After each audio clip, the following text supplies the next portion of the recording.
Hello friends, welcome back in my YouTube channel Tulsi global academy. जैसा कि हमको पता है कि हम लोग लूसेंट का हिस्ट्री का एमसीक्यू के माध्यम से पूरा लूसेंट कवर कर रहे हैं और जो भी आपका previous years questions competitive exams में पूछे गए हैं वही सब क्वेश्चंस को हम लोग डिस्कस कर रहे हैं। चाहे वो आपका रेलवे का हो गया, एसएससी का हो गया, यूपीएससी का होगा, पीसीएस का होगा, सभी एग्जाम्स में आपका हिस्ट्री के जितने भी क्वेश्चंस पूछे गए उसको हम लोग रिवाइज कर रहे हैं और प्लेलिस्ट के माध्यम से वन लेक्चर करके हम लोग क्रोनोलॉजी में हम लोग डिस्कस कर रहे हैं। तो जैसा कि आपको पता होगा कि मिस ये जो आपका लेक्चर होने वाला है ये आपका lecture number 10 already we have covered up to the lecture number 9। Ninth lecture तक ऑलरेडी हमने कवर कर दिया है। आज का जो है लेक्चर होने वाला है आपका यह है आपका लेक्चर नंबर 10 और इसमें हम लोग जो टॉपिक बात करने जा रहे हैं वो आपका प्राचीन भारत। जैसे कि इसके पहले हमने जो गुप्त काल के बारे में पढ़ा था और उसके बाद गुप्त काल के बाद हमने जो गुप्त काल से लेकर हर्षवर्धन के पीरियड तक हमने पढ़ा था। आज के इस वीडियो लेक्चर में हम लोग जो कुछ उसमें पॉइंट्स आए हुए हैं उससे रिलेटेड एमसीक्यू क्वेश्चंस को देखेंगे। इसके पहले हमने जो इंडस वैली सिविलाइजेशन, ऋग्वैदिक, वैदिक काल, लेटर वैदिक काल, उसके बाद हमने महाजनपद, बुद्ध धर्म, जैन धर्म, मौर्य वंश, सभी वंश के बारे में हमने डिस्कस कर लिया है। आज का जो है आपका लेक्चर होने वाला है ये प्राचीन भारत के कुछ रिलेटेड टर्म्स एंड टर्मिनोलॉजीज जो कि आपके एग्जाम में काफी ज्यादा पूछा जाता है उसके ऊपर हम लोग चर्चा करने जा रहे हैं। तो जैसा कि यहाँ पर आप देख सकते हैं क्वेश्चन नंबर फर्स्ट आपके सामने है। क्वेश्चन नंबर फर्स्ट आपको पूछ रहा है कि किस विदेशी यात्री ने भारत का दौरा सबसे पहले किया था। ठीक है, तो भारत का दौरा सबसे पहले किसने किया था? तो यह आपको याद होगा कि इसके पहले हमने पढ़ा था, किसके बारे में पढ़ा था? चंद्रगुप्त मौर्य के बारे में पढ़ा था। किसके बारे में? तो चंद्रगुप्त मौर्य के बारे में हम लोग पढ़े थे। और चंद्रगुप्त मौर्य के दरबार में हमने देखा था कि एक आपके दरबारी आए हुए थे। ठीक है, एक आपके दूत आए हुए थे, उनका नाम क्या था? तो आपको याद होगा मेगस्थनीज। ठीक है, क्या नाम था आपका? मेगस्थनीज इनका नाम था। ठीक है, तो ये इन्हीं के काल में आपका सबसे पहले आए थे। तो ये आपको याद रखना, यही क्वेश्चन आपको पूछा कि किस विदेशी यात्री ने भारत का दौरा सबसे पहले किया था। तो ये आपको याद रखना मेगस्थनीज। ठीक है, किसने किया था? मेगस्थनीज ने किया था। और किसके काल में किया था? तो हमने बता दिया चंद्रगुप्त मौर्य के समय में किया था। और अगर पूछा जाए कि किस शताब्दी में आपको किया था तो ये भी आपको याद रखना 3rd सेंचुरी। ठीक है, 3rd सेंचुरी में इन्होंने भारत का दौरा किया था। इसके बाद कुछ बगल में आपका दिया गया जैसे कि मेगस्थनीज का बुक का भी नाम आपका क्या था कि इंडिका इनके बुक का नाम था, ये भी आपको याद रखना है। वेनसांग किसके समय में आए थे? तो ये आपको याद है हर्षवर्धन के समय में। कब आए थे? हर्षवर्धन के समय में। हर्षवर्धन के समय में इन्होंने जो है भारत का यात्रा किया था, ये भी आपको याद रखना है। ठीक है, उसके बाद नेक्स्ट आता है question number second. Question number second आपको पूछ रहा है कि प्राचीन भारत में निम्न में से कौन सा विद्या अध्ययन का केंद्र नहीं था? ठीक है, विद्या अध्ययन का केंद्र नहीं था पूछ रहा है। तो देखिए तक्षशिला आपका विद्या अध्ययन का केंद्र है, विक्रमशिला भी है, नालंदा विश्वविद्यालय सभी है, लेकिन कौशाम्बी देखिए, कौशाम्बी आपके केव वगैरह देखा जाता है। ठीक है, केव वगैरह इसमें देखा जाता है, तो अध्ययन का केंद्र नहीं है। तो डी इसी का राइट आंसर हो जाता है क्योंकि पूछा कि कौन सा आपका नहीं है। तो ये सभी हैं, ये तो गलत हो जाएंगे, लेकिन ये आपका कौशाम्बी नहीं है, तो ये आपका पूछा गया, तो राइट आंसर हो जाता है डी। नेक्स्ट वन आता है आपका question number 3rd। Question number 3rd आपको काफी ज्यादा इंपॉर्टेंट क्वेश्चन है और ये आपका देख सकते हैं एसएससी में डायरेक्ट क्वेश्चन देखने को मिला है। ऊपर वाले सभी क्वेश्चन ये भी आपके एसएससी में क्वेश्चन पूछे गए हैं। तो 3rd आपको पूछ रहा है कि शून्य की खोज किसने की? शून्य की खोज किसने की थी? तो याद होगा आपको आर्यभट्ट ने किया है, शून्य की खोज आर्यभट्ट। नेक्स्ट आता है क्वेश्चन नंबर 4। क्वेश्चन नंबर 4 पूछ रहा है महापाषाण संस्कृति यानी कि 1500 ईसा पूर्व से लेकर आपका 1000 ईसा पूर्व तक, 1000 ईसा पूर्व तक। ठीक है, और इसी को ही आपको क्या बोला जाता है? ऋग्वैदिक काल भी बोला जाता है, ये भी आपको याद रखना है। इसी को ही हम लोग क्या बोलते हैं? ऋग्वैदिक काल भी बोलते हैं। तो कह रहा है कि ऋग्वैदिक काल हमें दक्षिण भारत के उस ऐतिहासिक युग से परिचित कराती है जब महापाषाण काल में उपयोग में लाए जाते थे। ठीक है, तो उपयोग में क्या लाए जाते थे? तो आपको याद रखना है बड़े पत्थर से घेरी गई समाधियां यानी कि कब्र आपके बड़े बड़े देखने को मिलते थे। ठीक है, तो राइट आंसर हो जाता है सी। नेक्स्ट आता है क्वेश्चन नंबर 5। किस पुस्तक का 15 भारतीय और 40 विदेशी भाषाओं में अनुवाद किया जा चुका है? ठीक है, तो किस पुस्तक का आपका पूछ रहा है कि 15 भारतीय और 40 विदेशी भाषाओं में अनुवाद किया जा चुका है? तो आपको याद रखना है पंचतंत्र। ठीक है, पंचतंत्र, और पंचतंत्र के लेखक का भी नाम आपको याद कर लेना है। क्वेश्चन नंबर 6, न्यूमिस्मेटिक्स क्या है? न्यूमिस्मेटिक आपको पता होगा कि किसको बोलते हैं? तो सिक्कों व धातुओं का जो अध्ययन करते हैं उन्हीं को हम लोग क्या बोलते हैं?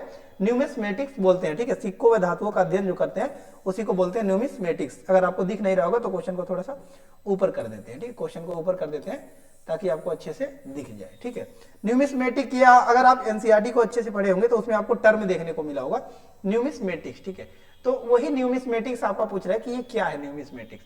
तो ये आपको याद रखना है कि न्यूमिस्मेटिक का मतलब क्या होता है, सिक्कों में धातुओं का अध्ययन। नेक्स्ट आता है क्वेश्चन नंबर 7, हितोपदेश के लेखक हैं। हितोपदेश के लेखक कौन है, तो ये आपको याद रखना है नारायण पंडित। कौन है, नारायण पंडित। नेक्स्ट आता है क्वेश्चन नंबर 8, नाट्य शास्त्र की रचना किसने की। नाट्य शास्त्र की रचना किसने की, तो याद रखना है भरत मुनि। किसने की, भरत मुनि। आरआरबी का डायरेक्ट क्वेश्चन देखने को मिला है। Next question number 9, question number 9 पूछ रहा है कि विक्रम संवत का प्रारंभ हुआ। विक्रम संवत का प्रारंभ कब हुआ था, तो आपको याद रखना 58 ईसा पूर्व। 58 ईसा पूर्व में आपका विक्रम संवत का स्टार्ट किया गया था, याद रखना। ठीक है, नेक्स्ट आता है आपका क्वेश्चन नंबर 10। क्वेश्चन नंबर 10 यहां पर आप देख पाएंगे, तो क्वेश्चन नंबर 10 आपका पूछ रहा है कि अंकोर वाट कहां स्थित है। ठीक है, क्या पूछ रहा है आपका, अंकोर वाट कहां स्थित है। तो इसमें आपको याद रखना है कि अंकोर वाट आपको कहां पर स्थित है, तो याद रखना है कंबोडिया। कहां पर, कंबोडिया में। आरआरबी में डायरेक्ट क्वेश्चन आपका पूछा गया है। नेक्स्ट आता है क्वेश्चन नंबर 11, पूरा पाषाण काल में आदि मानव के मनोरंजन के साधन थे। पूरा पाषाण काल में आदि मानव के मनोरंजन के साधन क्या थे, तो याद रखना शिकार। हमको पता है कि पहले आपके क्या करते थे ये लोग, शिकार करते थे, शिकार करते थे। तो वही कह रहा है कि इसी में उनका मनोरंजन भी हो जाता था और भोजन की प्राप्ति भी कर लेते थे शिकार के माध्यम से। नेक्स्ट क्वेश्चन नंबर 12, निम्नलिखित में से किसको चाल्कोलिथिक एज कहा जाता है। चाल्कोलिथिक एज किसको कहा जाता है, तो आपको याद होगा ताम्रपाषाण युग को। किसको बोला जाता है, ताम्रपाषाण युग को बोला जाता है, आपका चाल्कोलिथिक एज बोला जाता है। नेक्स्ट आता है क्वेश्चन नंबर 13। क्वेश्चन नंबर 13 पूछ रहा है स्वप्नवास वादवदता के लेखक हैं। ठीक है, स्वप्नवास वदता के लेखक हैं। तो स्वप्नवास वदता के लेखक आपके कौन है, तो याद रखना आपको भास। कौन है, भास इसके लेखक हो जाते हैं। ठीक है, नेक्स्ट आता है आपका क्वेश्चन नंबर 14। ठीक है, क्वेश्चन नंबर 14 इसको थोड़ा सा ऊपर करते हैं ताकि आपको दिखे। क्वेश्चन नंबर 14 यहां पर देख सकते हैं, पूछ रहा है आपका कि नालंदा विश्वविद्यालय किस लिए विश्व प्रसिद्ध था। नालंदा विश्वविद्यालय किस लिए विश्व प्रसिद्ध था, इसके बारे में आपको पूछ रहा है। ठीक है, तो आपका किस लिए प्रसिद्ध था, बौद्ध धर्म दर्शन के लिए। किस लिए, बौद्ध धर्म दर्शन के लिए, याद रखना है। नेक्स्ट है क्वेश्चन नंबर 15। क्वेश्चन नंबर 15 पूछ रहा है उस स्रोत का नाम बतलाए जो प्राचीन भारत के व्यापारिक मार्गों पर मौन है। प्राचीन भारत के व्यापारिक मार्गों पर मौन है, तो याद रखना है मिलिंद पान्हो। ठीक है, मिलिंद पान्हो आपका एक सा स्रोत है जो कि आपका प्राचीन भारत के व्यापारिक मार्गों पर मौन है। इसके बारे में हमको व्यापारिक मार्ग के कोई भी जिक्र नहीं देखने को मिलता है। क्वेश्चन नंबर 16, आधुनिक मानव के हाल का पूर्वज है। ठीक है, आधुनिक मानव जो आपको देखने को मिल रहा है इसके हाल का पूर्वज कौन है, तो याद रखना आपका क्रो-मैग्नन मनुष्य। क्रो-मैग्नन मनुष्य अभी के जो मनुष्य है उनके पूर्वज माने जाते हैं, आधुनिक मानव के पूर्वज माने जाते हैं। बीपीएससी में क्वेश्चन पूछा गया है। नेक्स्ट क्वेश्चन नंबर 17, ईसा की प्रारंभिक सदियों में भारत तथा रोम के बीच घनिष्ठ व्यापारिक संबंधों की सूचना किस पूरा स्थल की खुदाई से प्राप्त हुआ है। ठीक है, तो कह रहा कि ईसा की प्रारंभिक जो सदियां थी भारत तथा रोम के बीच जो घनिष्ठ आपका व्यापारिक संबंध हुआ करता था उसका हमको किस स्थल से खुदाई के माध्यम से प्राप्त हुआ है। ठीक है, तो याद रखना आपको अरिकमेडु। ठीक है, अरिकमेडु से आपका खुदाई के माध्यम से हमको पता चला है कि ये आपका रोम और भारत का व्यापार हुआ करता था। नेक्स्ट क्वेश्चन नंबर 18, आधुनिक देवनागरी लिपि का प्राचीनतम रूप है। ठीक है, तो देवनागरी लिपि का प्राचीनतम रूप कौन सा है इसके बारे में पूछ रहा है। तो ये आपको याद रखना है कि प्राचीनतम रूप आपका कौन सा है, ब्राह्मी। ठीक है, कौन सा है आपका, ब्राह्मी। ब्राह्मी आपका प्राचीनतम रूप देखने को मिलता है। नेक्स्ट क्वेश्चन नंबर 19, मानव द्वारा सर्वप्रथम प्रयुक्त अनाज था। तो ये सबको याद होगा सर्वप्रथम कौन सा अनाज उपयोग किए थे मनुष्य ने, तो गेहूं व जौ, या फिर अगर आपको जौ बस दिखता है तो जौ बस लगाना है, गेहूं आपका सेकंड पर आ जाएगा। ठीक है, नेक्स्ट आता है आपका क्वेश्चन नंबर 20। क्वेश्चन नंबर 20 यहां पर आप देख सकते हैं, इसमें आपका मिलाने के लिए बोला है कि कौन सा जोड़ा सुमेलित नहीं है। इसमें पूछ रहा है कि कौन सा इनकरेक्ट दिया गया है। तो रवि कीर्ति का पुलकेशिन सेकंड सही है, भवभूति कन्नौज के यशोवर्धन सही है, दंडी नरसिंह वर्मन सही है, हरिशेठ गलत दिया हुआ, तो राइट आंसर है आपका हरिशेठ। नेक्स्ट क्वेश्चन नंबर 21, काव्य शैली का प्राचीनतम नमूना किसके अभिलेख में मिलता है। काव्य शैली का प्राचीनतम नमूना किसके अभिलेख में मिलता है, तो आपको याद रखना है किसके अभिलेख में, रुद्रदमन के। ठीक है, रुद्रदमन के अभिलेख में देखने को मिलता है। नेक्स्ट क्वेश्चन नंबर 22, निम्नलिखित में कौन सा बंदरगाह पोर्डुके के नाम से दी पेरिप्लस ऑफ दी इरिथ्रियन सी यानी कि लाल सागर का भ्रमण के अज्ञातनामा लेखक को ज्ञात था। ठीक है, लाल सागर का भ्रमण के अज्ञातनामा लेखक को ज्ञात था, कौन सा। ठीक है, तो ये आपको याद रखना अरिकामेडु, कौन सा हो जाता है अरिकामेडु, यूपी पीसीएस में आपका डायरेक्ट क्वेश्चन पूछा गया है। नेक्स्ट क्वेश्चन नंबर 23, ताम्रास में ताम्र पाषाण काल यानी कि चैल्कोलिथिक एज में महाराष्ट्र के लोग मृतकों के घर के फर्श के नीचे किस तरह रखकर दफनाते थे, ठीक है, किस तरह इनको दफनाया जाता था इसके बारे में पूछ रहा है। तो उत्तर से दक्षिण की ओर, ठीक है, अभी भी आपका देखते हैं कि शव को इसी तरीके से रखा जाता है, उत्तर से दक्षिण की तरफ दफनाया जाता है, तो वही आपका क्वेश्चन पूछा गया है। नेक्स्ट आता है क्वेश्चन नंबर 24।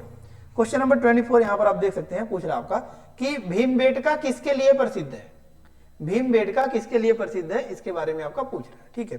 तो भीमबेटका किस लिए प्रसिद्ध है पता है आपको, गुफाएं पाई जाती हैं, तो गुफाओं के लिए आपका, गुफाओं के शैल चित्र के लिए प्रसिद्ध है। नेक्स्ट क्वेश्चन नंबर 25, इसमें भी आपका मिलाना है, इसमें आपको मिलान करना है कि कौन सा ऑप्शन आपका करेक्ट है, ठीक है। तो यहां पर देख सकते हैं रामेश्वरम, रामेश्वरम कहां पर है तमिलनाडु, दूसरा द्वारका, द्वारका कहां पर है गुजरात में, याद रखना है, ठीक है। उसके बाद सारनाथ, सारनाथ कहां पर है उत्तर प्रदेश, महाकाल मंदिर आपका कहां पर है मध्य प्रदेश। तो इसका राइट आंसर हो जाता है ए, यानी कि दूसरा, तीसरा, पहला, चौथा। नेक्स्ट आता है क्वेश्चन नंबर 26। क्वेश्चन नंबर 26 यहां पर आप देख सकते हैं, कह रहा है मालती माधव के लेखक थे, ठीक है। इसमें आपको पूछ रहा है कि मालती माधव के लेखक थे, मालती माधव के लेखक कौन थे, इसके बारे में आपका पूछ रहा है, ठीक है। तो मालती माधव के लेखक कौन थे, इसका आपका राइट आंसर हो जाता है भवभूति, कौन थे भवभूति, याद रखना है। नेक्स्ट क्वेश्चन नंबर 27, निम्न में कौन सा नवीनतम समझा जाता है, निम्न में कौन सा नवीनतम समझा जाता है, इसके बारे में आपका पूछ रहा है, ठीक है। निम्न में कौन सा आपका नवीनतम समझा जाता है, तो इसमें आपको याद रखना है कि क्रो-मैग्नन मानव, क्रो-मैग्नन मानव को नवीनतम समझा जाता है। नेक्स्ट है क्वेश्चन नंबर 28, इतिहास के पिता द फादर ऑफ हिस्ट्री की पदवी सही अर्थों में निम्न में से किससे संबंधित है, किसको इतिहास का पिता बोला जाता है, इसके बारे में आपका पूछ रहा है। तो ये आपको याद होगा हेरोडोटस, हेरोडोटस को आपका इतिहास का पिता बोला जाता है, इतिहास का पिता, फादर ऑफ हिस्ट्री, इतिहास का पिता, ठीक है, इतिहास का पिता यानी कि फादर ऑफ हिस्ट्री बोला जाता है हेरोडोटस को, याद रखना है। नेक्स्ट क्वेश्चन नंबर 29, प्राचीन नगर तक्षशिला निम्नलिखित में से किसके बीच स्थित था, तक्षशिला किसके बीच स्थित था, तो सिंधु व झेलम नदी, ठीक है, सिंधु व झेलम, यहाँ पर आपका इंडस आती है ये और झेलम, इसी के बीच में आपका तक्षशिला यहाँ पर देखने को मिलता है। तो ये कह रहा है कि किस दो नदियों के बीच में है, तो सिंधु व झेलम। नेक्स्ट आता है क्वेश्चन नंबर 30। क्वेश्चन नंबर 30 यहाँ पर आप देख सकते हैं, पूछ रहा है आपका क्वेश्चन नंबर 30 पूछ रहा है कि निम्नलिखित अंग्रेजों में कौन था जिसने सर्वप्रथम भगवत गीता का अंग्रेजी में अनुवाद किया था, ठीक है। तो इसमें से पूछ रहा है कि किसने सर्वप्रथम भगवत गीता का अंग्रेजी में अनुवाद किया था, तो याद रखना आपको चार्ल्स विल्किंस, ठीक है, चार्ल्स विल्किंस ने सर्वप्रथम भगवत गीता का अंग्रेजी में अनुवाद किया था, याद रखना है। नेक्स्ट क्वेश्चन नंबर 31, निम्नलिखित प्राचीन भारतीय अभिलेखों में कौन सा एक खाद्यान्न को देश में संकट काल में उपयोग हेतु सुरक्षित रखने के बारे में प्राचीनतम शाही आदर्श है, ठीक है। तो इसका राइट आंसर कौन सा हो जाता है आपका सोगौरा ताम्रपत्र, ठीक है, सोगौरा ताम्रपत्र से आपको यह जानकारी प्राप्त होती है। नेक्स्ट आता है क्वेश्चन नंबर 32।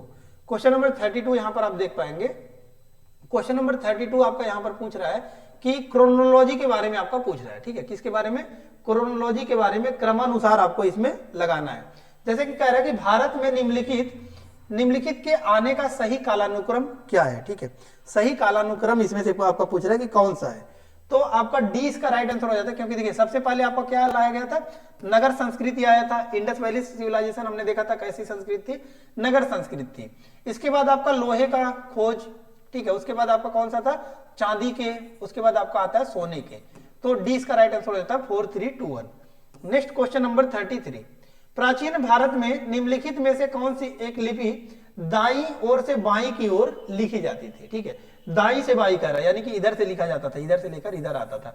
अभी हम लोग लिखते हैं तो हम लोग क्या बाएं से दाएं लिखते हैं, लेकिन पहले ऐसे लिखा जाता था। तो वही पूछ रहा है कि किस लिपि में आपका दाईं से बाईं की तरफ आपका लिखा जाता था, तो इसका राइट आंसर हो जाता है खरोष्टी, खरोष्टी लिपि में आपका यूपीएससी का क्वेश्चन है, आपका डायरेक्ट आपका यूपीएससी का क्वेश्चन देखने को मिल रहा है। नेक्स्ट है क्वेश्चन नंबर 34।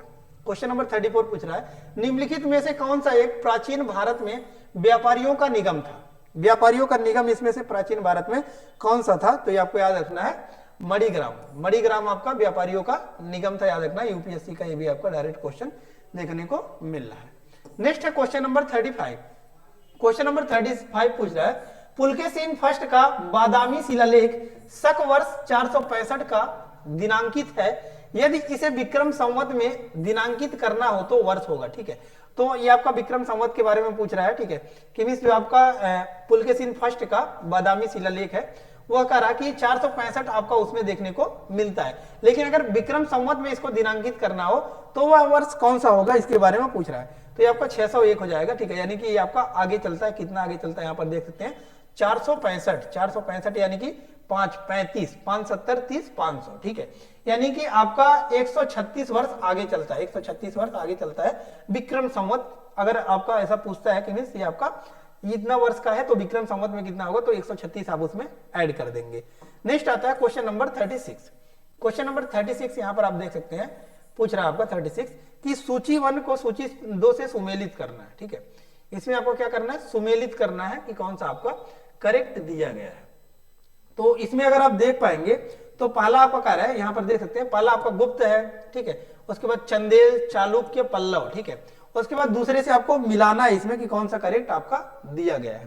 तो देखिए गुप्त काल, गुप्त का आपका देवगढ़। उसके बाद आता है आपका चंदेल, चंदेल का आपका कौन सा है, खजुराहो। चालुक्य, चालुक्य कहां पर है, तो ये आपका बादामी। पल्लव आपका पनमैले। तो इसका राइट आंसर कौन सा आता है, ए इसका राइट आंसर हो जाता है, ठीक है। इसका राइट आंसर कौन सा हो जाता है, ए। नेक्स्ट आता है क्वेश्चन नंबर 37। क्वेश्चन नंबर 37 में भी आपका राज्य और राजधानी में मिलाना है, राज्य और राजधानी में आपको मिलाना है कि कौन सा आपका करेक्ट है, ठीक है। तो पहला आपका कह रहा है कि चेर, चेर आपका करियूर यांजी, सही है, ठीक है। उसके बाद दूसरा आपका कह रहा है कि चोल, चोल पुहर कावेरी पट्टनम एवं उरैयूर, सही है। पांड्य आपका कोकोई एवं मदुरई। तो तीनों ही स्टेटमेंट आपको करेक्ट दिया गया है, तो राइट आंसर हो जाता है ए। नेक्स्ट आता है क्वेश्चन नंबर 38। क्वेश्चन नंबर 38 यहाँ पर मुद्रा राक्षस के बारे में पूछ रहा है कि मुद्रा राक्षस नामक पुस्तक जो है उसके लेखक कौन थे। तो यह तो क्वेश्चन काफी लोगों को पता होगा कि मीन्स मुद्रा राक्षस किसके द्वारा लिखा गया, तो ये आपका विशाखा दत्त, किसके द्वारा, आपका विशाखा दत्त के द्वारा लिखा गया, याद रखना है। नेक्स्ट आता है क्वेश्चन नंबर 39। बौद्ध, जैन एवं ब्राह्मण धर्मों में कौन सी धारणा एक जैसी है, ठीक है। बौद्ध धर्म, जैन धर्म और ब्राह्मण धर्मों में एक सी आपकी यानी कि कॉमन धारणा कौन सी देखने को मिलती है, तो आपको याद रखना है कर्मवाद का सिद्धांत।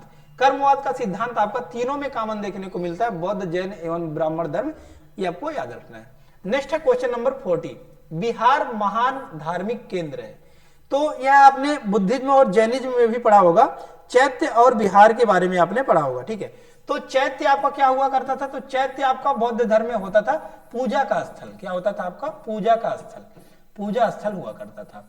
और वहीं अगर बिहार के बारे में बात की जाए तो जैन धर्म में आपने पढ़ा होगा, बिहार क्या होता था, रहने का स्थल। क्या होता था, रहने का स्थल हुआ करता था, यानी कि ये इसमें लोग रहा करते थे।